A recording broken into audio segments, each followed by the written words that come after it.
ఇప్పటికీ భారత రాజ్యాంగం అమలులోకి వచ్చి 76 సంవత్సరాలు దాటి 77వ సంవత్సరంలోకి అడుగుపెట్టినటువంటి సందర్భం.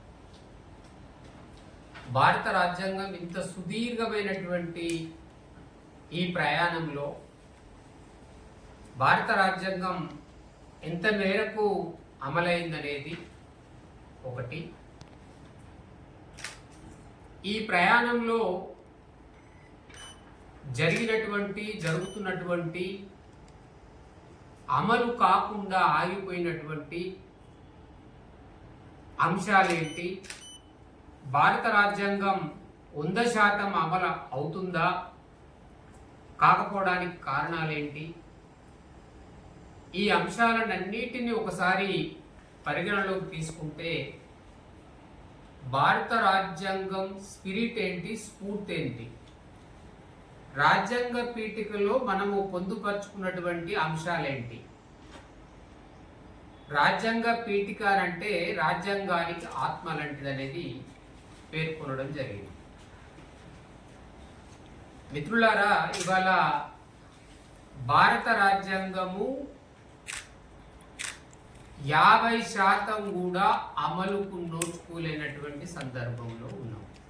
దానికి కారణాలు ఏంటి అనేది ఒకసారి మనము సమీక్షించుకుంటే, భారత రాజ్యాంగము లక్ష్యాలు, ఆ స్పిరిట్ ఏంటి అనేది ఒకటైతే, ఆ రాజ్యాంగం ద్వారా హక్కులు ఉన్నటువంటి ఆ రాజ్యాంగ స్పిరిట్ తోటి వచ్చినటువంటి చట్టాలు ఏ మేరకు అమలవుతున్నది అనేది ఇక్కడ మనము చర్చించుకోవాల్సినటువంటి అంశాలు. రాజ్యాంగ స్పిరిట్ ఏంటి? అవర్ కాన్స్టిట్యూషనల్ ప్రియంబుల్ ఏం చెప్తుంది? భారతదేశ ప్రజలమైన మేము సార్వభౌమ అధికారులమని చెప్తుంది. అట్లాగే సోషలిజం, సామ్యవాదం, సమానత్వం, సామాజిక న్యాయం, స్వేచ్ఛ, స్వతంత్రాలు, అట్లాగే సమన్యాయం, సామాజిక న్యాయం, లౌకిక, ప్రజాస్వామిక, గణతంత్ర దేశంగా పేర్కొనడం జరిగింది. మరి ఆచరణలో ఏమైంది? ఆచరణలో సమన్యాయం లేదు, సమానత్వం లేదు, రాజకీయాల్లో సమానత్వం లేదు, రాజ్యాంగ వాట లేదు, సంపదలో ప్రజలకు సమాన వాట లేదు, అధికారంలో లేదు, పాలనలో లేదు, ప్రియంబల్కు వ్యతిరేకంగా కొనసాగుతున్నటువంటి సందర్భంలో ఉన్నాం. అంటే ఇది భారత రాజ్యాంగం ఉన్నటువంటి హక్కులకు, ఆచరణకు సంబంధం లేనటువంటి పరిస్థితిలో మనం కొనసాగుతున్నాం. మిత్రులారా, రాజ్యాంగానికి పూర్తి విరుద్ధంగా కొనసాగుతున్నటువంటి పరిస్థితి. సపోజ్ ఫర్ ఎగ్జాంపుల్, ప్రభుత్వ యంత్రాంగంలో శాసన విధానము, ఎగ్జిక్యూటివ్ అంటారు, న్యాయ వ్యవస్థ ఉంటుంది. ప్రధానంగా దీంట్లో న్యాయ వ్యవస్థ 3వ స్తంభంగా పిల్లర్గా చెప్పుకుంటాం. ఈ చట్టాలు అమలు కాకపోవడానికి కారణము ప్రభుత్వంలో ఉన్నటువంటి పాలక వర్గాలు పారదర్శకంగా పరిపాలన కొనసాగించకపోవడము, అధికారంలో ఉన్నటువంటి ప్రభుత్వ అధికారులు జవాబుదారీతనము లోపించడం వల్లనే భారత రాజ్యాంగము 50% కూడా అమలుకు నోచుకోలేదు. భారత రాజ్యాంగానికి అనుసంధానంగానే ఏర్పడినటువంటి చట్టాలు, ఫర్ ఎగ్జాంపుల్ SC/ST/PO యాక్ట్, అట్లాగా అనేకమైనటువంటి వచ్చినటువంటి చట్టాలు ప్రజలకు సరి అయినటువంటి చట్టాల పట్ల అవగాహన లేకపోవడం వల్ల ఇవాళ భారతదేశంలో అనేకమైనటువంటి కులపరమైన, మతపరమైన పరువు హత్యల పరంపరము కొనసాగుతుంది. ఈ దశలో people's forum for social justice ఆవిర్భావము ఎందుకోసము అనంటే, ఈ భారత రాజ్యాంగంలో పొందుపరిచిన హక్కులు బాధ్యతలు ప్రజలకు తెలియపరచడానికి, రాజ్యాంగ స్ఫూర్తి ద్వారా ఏర్పడ్డ చట్టాల పట్ల అవగాహన కల్పించడానికి, వాళ్ళ హక్కులు ఏంటి, వాళ్ళ హక్కులకు భంగం కలిగినప్పుడు ఎక్కడ అప్రోచ్ కావాలి అనే వాటిపైన సంపూర్ణంగా అవగాహనను కల్పించడానికి People's forum for social Justice అనే సంస్థను ఈరోజు ఏర్పాటు చేయడం జరిగింది. ఈ సంస్థ లక్ష్యాలు ఏంటి అని అంటే, ప్రధానంగా దళితులు, అణగారిన, ఆదివాసుల, మహిళల, అట్లాగే శ్రమజీవుల హక్కుల పరిరక్షణ కోసము, వారికి భారత రాజ్యాంగం పట్ల, వారికి రాజ్యాంగ స్ఫూర్తి ద్వారా వచ్చినటువంటి చట్టాల పట్ల అవగాహన కల్పించడానికి, అట్లాగే స్పెషల్ యాక్ట్ ఏదైతే ఉందో SC/ST/PO యాక్టు, ఈ చట్ట ప్రకారము బాధితులకు సత్వరమే న్యాయం జరగాల్సిన అవసరం ఉందని ఈ చట్టం పట్ల అవగాహన కల్పించడానికి. మిత్రులారా, మీకు తెలుసు, ఇవాళ రాష్ట్ర వ్యాప్తంగా, దేశవ్యాప్తంగా పరువు హత్యల పరంపర కొనసాగుతూ ఉంది. ఈ పరువు హత్యల పరంపరము కొనసాగుతున్నటువంటి ఈ సందర్భంలో ఎందుకు పరువే కేంద్రంగా హత్యకు పూనుకుంటున్నారు? దీని వెనుక ఏముంది? పరువు హత్యలు జరిగిన తర్వాత ఏ మేరకు శిక్షలు పడతా ఉన్నాయి, ఏ మేరకు బాధితులకు న్యాయం జరుగుతుందనేది అనుకున్నప్పుడు, మీకు తెలుసు, మిర్యాలగూడ ప్రణయ్ హత్య కేసులో అది పరువు హత్యగా భావించి హానెస్ట్ ఇన్వెస్టిగేషన్ జరిగింది కాబట్టి, స్పెషల్ పబ్లిక్ ప్రాసిక్యూటర్గా నేను కూడా ఆనెస్ట్గా చేశాను కాబట్టి అందులో ముద్దాయిలకు శిక్ష పడింది. ఎన్ని కేసులో ఇలాంటి ఇన్వెస్టిగేషన్ ఉందని అడుగుతున్నాం. ఉదాహరణకు మాలబండి కేసు, సూర్యాపేట, దాంట్లో కూడా నేను స్పెషల్ పీపీని. ఆ ప్రణయ్ కేసుకు, మాలబండి కేసుకు, ఇన్వెస్టిగేషన్కు ఎంతో వ్యత్యాసం ఉంది. మరి ఒక కేసులో ఇన్వెస్టిగేషన్ అట్లా ఉండి ఇంకో కేసులో ఇంత విరుద్ధంగా ఉండడానికి కారణం ఏంటి? ఇందులో ప్రధానమైన కారణము ప్రభుత్వ అధికారులు, పోలీసు యంత్రాంగంలో ఉన్నటువంటి అధికారులు, వారికి చిత్తశుద్ధి లేకపోవడము, ఇన్వెస్టిగేషన్ సరిగ్గా చేయకపోవడమే ప్రధాన కారణము. వర్ధిల్లాలి భారత రాజ్యాంగం.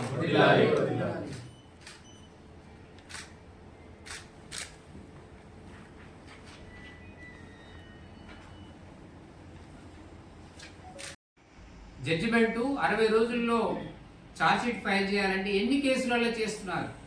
అందుకే ఇవాళ SC/ST కేసులలో పరిశీలించినటువంటి స్పెషల్ పబ్లిక్ ప్రాసిక్యూటర్గా చాలా కేసులలో సంవత్సరాల తరబడి ఛార్జ్షీట్ నోచుకోలేదు, కాంపెన్సేషన్ లేదు. అందుకే మా డిమాండ్ ఏంటంటే, ఇలా పరువు హత్యల జరిగితే కనుక అది స్పెషల్ యాక్ట్ రావాలని డిమాండ్ చేస్తున్నాం. ప్రత్యేక చట్టం ద్వారా ముద్దాయిలను శిక్షించాలని చెప్పి People's forum for social Justice demand చేస్తూ ఉంది. ఇట్లా మేము బాధితుల పక్షాన సామాజిక న్యాయం కోసము చివరి వరకు, అది FIR స్టేజ్ నుంచి జడ్జిమెంట్ వచ్చేంత వరకు మేము బాధితుల పక్షాన పోరాటం చేయాలని, వారికి న్యాయం దక్కేంత వరకు మేము అండగా ఉంటామని చెప్పి తెలియజేస్తున్నాం. విషయాలు మాట్లాడుకోవాలంటే మా సంస్థ this is one of the resource centre.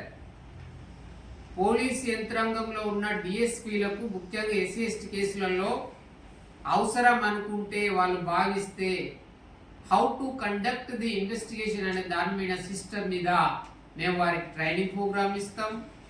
Victim orientation, రేపొద్దున మేము చేయబోయే పని విధానాలు ఎట్లా ఉండబోతున్నాయనంటే, తెలంగాణ రాష్ట్ర వ్యాప్తంగా పరువు హత్యల వ్యతిరేక పోరాట కమిటీని బాధితుల వైపు నుంచే, బాధితుల తరపు నుంచే కమిటీ నిర్మాణం జరుగుతుంది. దానికి ప్రత్యేకమైనటువంటి చట్టం తీసుకురావడానికి రాష్ట్ర వ్యాప్తంగా ఉద్యమం చేయబోతున్నాం. అట్లాగే ఎస్సీ ఎస్టీ అట్రాసిటీ బాధితుల వైపు నుంచి మేము స్పెషల్ పబ్లిక్ ప్రాసిక్యూటర్స్గా రాష్ట్ర వ్యాప్తంగా ప్రతి జిల్లాలో అడ్వకేట్స్ నెట్వర్క్ ఒకటి ఏర్పాటు చేయబోతున్నాం. ఈ నెట్వర్క్ ద్వారా ఏంటి అంటే ఆ జిల్లాలో లీగల్ కోఆర్డినేటర్స్కు special public prosecutor rule 4 class 5 ప్రకారము బాధితుల తరపున న్యాయవాదిగా స్పెషల్ పబ్లిక్ ప్రాసిక్యూటర్గా అపాయింట్మెంట్స్ చేయించడము, వారికి స్పెషల్గా how to conduct this prosecution అనే విషయంలో వారికి శిక్షణ ఇవ్వడము. ఇంకొక వైపు ఎస్సీ ఎస్టీ అట్రాసిటీ యాక్ట్ బాధితులు ఎవరైతే ఉన్నారో ఆర్డర్ కిల్లింగ్స్ కానీ అట్రాసిటీస్ కానీ మహిళలపై దాడులు కానీ వీరికి కూడా మేము ఈ యాక్ట్ పట్ల స్పెషల్ ఓరియంటేషన్ క్లాసులు ఇవ్వబోతున్నాము. అంటే ప్రధానంగా ఏంటి ఇక్కడ అంటే చట్టానికి అధికార యంత్రాంగానికి అనుసంధానంగా మేము ఉండబోతున్నాము. లీగల్ గ్యాప్ ఉంది కాబట్టి ఇవాళ శిక్షలు చాలా పర్సెంటేజ్గా చూస్తే 0.5 పనిష్మెంట్స్ ఉన్నాయండి ఎస్సీ ఎస్టీ యాక్ట్లో. కారణం ఏంటి అని పరిశీలిస్తే 99%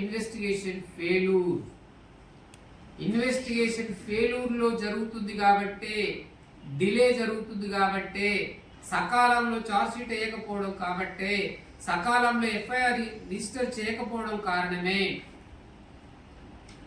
విచారణలో జాప్యం ఉండడం వల్ల, సాక్షులను సరైన పద్ధతిలో సేకరించకపోవడం వల్ల అంత పెద్ద పరువు హత్య జరిగితే ఇన్వెస్టిగేషన్ ఆఫీసర్ ఒక కేసులో ఇది పెండింగ్ ఉంది కాబట్టి చెప్పకూడదు, మొబైల్ ఫోన్లో కాన్స్పిరసీ జరుగుతుంది, మొబైల్ ఫోన్లు ఎఫ్ఎస్ఎల్కు రిఫర్ కాదు.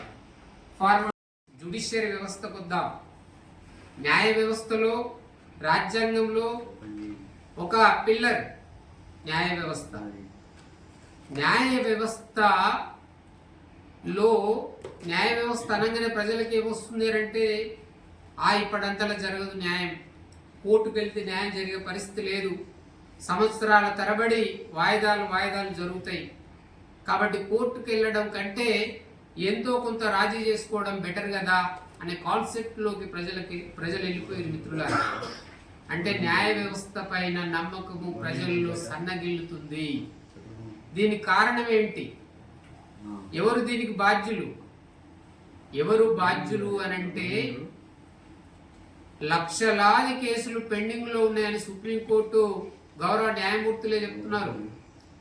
లక్షలాది కేసులు పెండింగ్ లో హైకోర్టులో పెండింగ్ లో ఉన్నాయని చెప్పి గౌరవ న్యాయమూర్తులే చెప్తున్నారు. ఇక జిల్లా పరిధిలోకి వస్తే దాదాపు ఒక సివిల్ కేసు డిస్పోజ్ కావడానికి 5-6 ఏళ్ల పైన పడతా ఉంది. దీనికి కారణం ఏంటి అని అంటే మా పరిశోధనలో చాలా స్పష్టంగా మేము చెప్పదలుచుకున్నాము, జ్యుడిషియరీ అకౌంటబిలిటీ లోపించడమే, జవాబుదారీతనం లోపం జరుగుతుంది. కేసులకు తగినట్లు జ్యుడిషియల్ ఆఫీసర్లను జడ్జీల నియామకాలు లేకపోవడమే, హయ్యర్ జ్యుడిషియర్లో రిక్రూట్మెంట్, ఆ తర్వాత జిల్లాలకు వచ్చే వరకు మున్సిపల్ కోర్టులకు వచ్చే వరకు న్యాయమూర్తుల నియామకాలు ఆలస్యంగా, కేసులు పెండింగ్ ఉన్న దానికి సరి సమానంగా నియామకాలు లేకపోవడము, ఉన్న జడ్జీల పైన పని ఒత్తిడి పెరగడము, ఇట్లా చెప్పుకుంటూ పోతే న్యాయ వ్యవస్థలో అనేక లోపభూయిష్టమైనటువంటి పని పద్ధతులు ఉన్నవి. కాబట్టి మేము కొలీజియం మీద కూడా అనేక అనుమానాలు, ప్రజల్లో విశ్వాసత కోల్పోవడం, అందుకే పారదర్శకత కొలీజియం వ్యవస్థలో ఉండి తీరాలని అంటున్నాం. జడ్జీల నియామకాలలో పారదర్శకతను పాటించాలని అంటున్నాం, అకౌంటబిలిటీ ఉండాలని అంటున్నాం, ప్రజలకు తెలియపరచాలని డిమాండ్ చేస్తున్నాం. కాబట్టి న్యాయ వ్యవస్థలో ఉన్నటువంటి లోపాలపైన, జడ్జీల నియామకాలపైన కూడా మేము People's forum for social Justice పనిచేస్తుంది.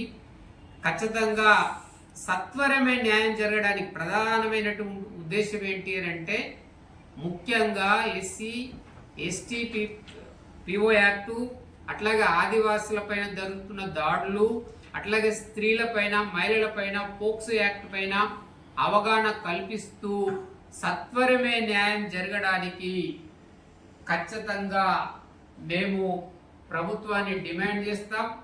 ప్రతి జిల్లాలో మా లీగల్ కోఆర్డినేటర్స్ ఉంటారు. ప్రతి జిల్లాలో పరువు హత్యల వ్యతిరేక పోరాట కమిటీ ఉంటుంది. ఎస్సీ ఎస్టీ పిఓ యాక్ట్ బాధితుల కమిటీ కూడా ఉంటుంది.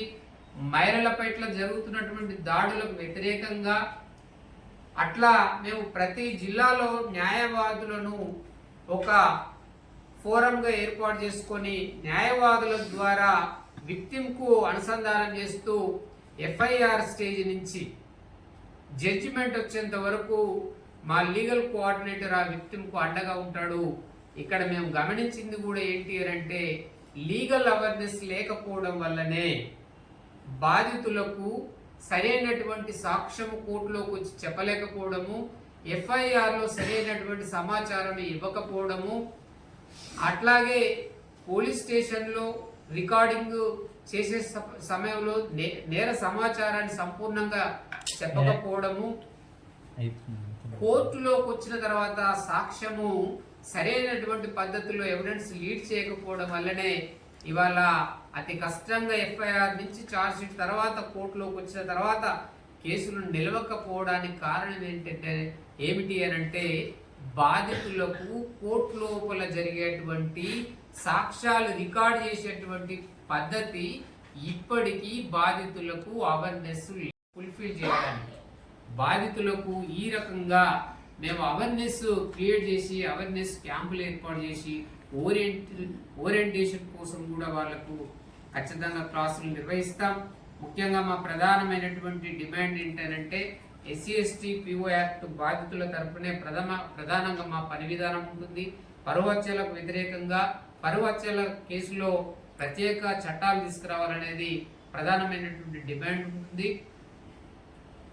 Section 4 SC ST PO act లో ఉన్నటువంటి సెక్షన్ 4 ఈ 4 ఏం చెప్తుంది అంటే ప్రభుత్వ అధికారి ఎవరైనా ఎస్సీ ఎస్టీ పీపుల్ అని తెలిసి బాధితుడు ఎస్సీ ఎస్టీ కులానికి సంబంధించిన వ్యక్తి అని తెలిసి ఆ వ్యక్తికి జరగాల్సినటువంటి న్యాయం సరైన పద్ధతులు జరగకపోవడం వల్ల అతని నిర్లక్ష్యం ఉన్నట్లయితే విల్ఫుల్ నెగ్లిజెన్సీ అని అన్నారు. ఆ నెగ్లిజెన్సీ ఉన్నట్లయితే ఖచ్చితంగా సెక్షన్ 4 అప్లై చేస్తాం. సెక్షన్ 4 ప్రకారము 6 నెలల నుంచి 2 ఏళ్ల జైలు శిక్ష ప్రతి ప్రభుత్వ అధికారికి బాధ్యతగా చేస్తాం. అది